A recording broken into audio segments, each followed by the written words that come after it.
fait mes études à Tours. J'ai rencontré un copain qui était un peu musicien, des choses comme ça, puis un peu d'animation. Et puis au fur et à mesure, on a dit et pourquoi pas monter un spectacle pour l'école au niveau de Noël, et puis voilà, en accord avec la directrice. Enfin, voilà, donc tout s'est imbriqué les uns les autres. Et puis après, on a commencé à faire des soirées, de chanter, de mixer.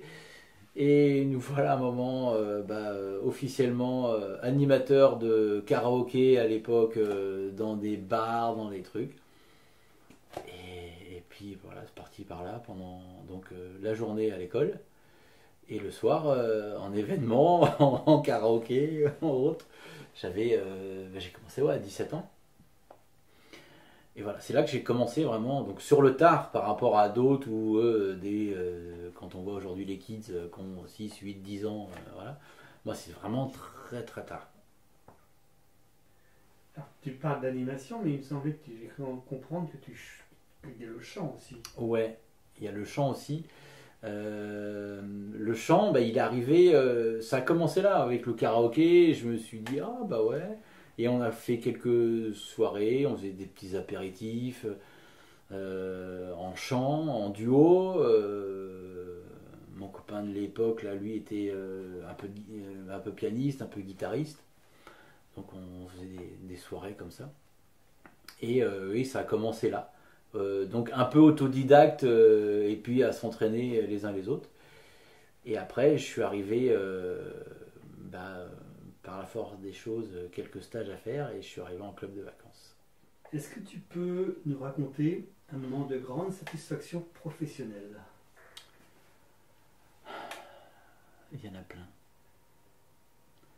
Il y en a plein. La première réussie, et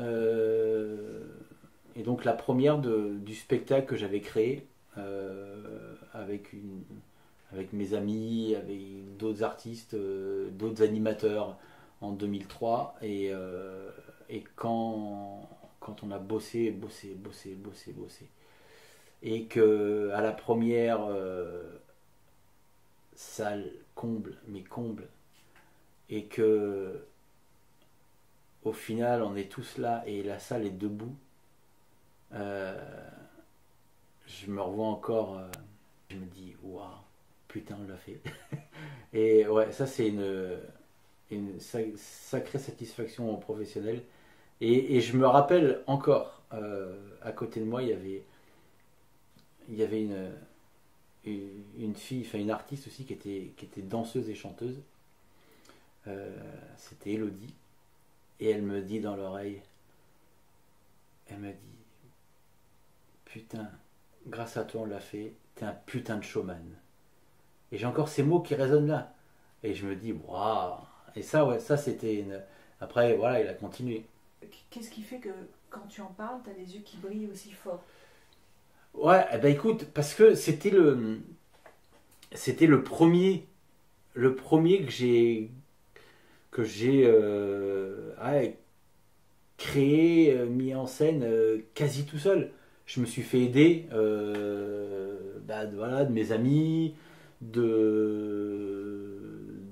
personne qui était dans la production audiovisuelle à l'époque. Voilà, pour surtout la mise en scène et tout ça. Mais c'était mon idée. C'était mon histoire. Enfin, l'histoire que je voulais raconter. Pas mon histoire à moi, mais sur ça. Donc c'était le premier que je. Et donc je suis parti voilà, j'étais parti d'une feuille blanche dans ma chambre et il est arrivé quelques mois après voilà une salle de je sais pas, 600 ou 800 places, je sais plus, 600 je crois, enfin bref, voilà, pleine debout. Donc voilà, c'était ouais, c'est une satisfaction personnelle. Tu dis que c'est le premier, est-ce que c'est le dernier? J'aimerais bien que ça ne soit pas le dernier. J'ai des idées là. je crois que je suis pas. Il y a quelques mois, j'étais pas prêt.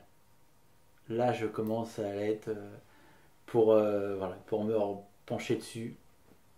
Ouais, il y a deux idées parmi tant d'autres, mais j'aimerais bien que ça soit pas le dernier en tout cas.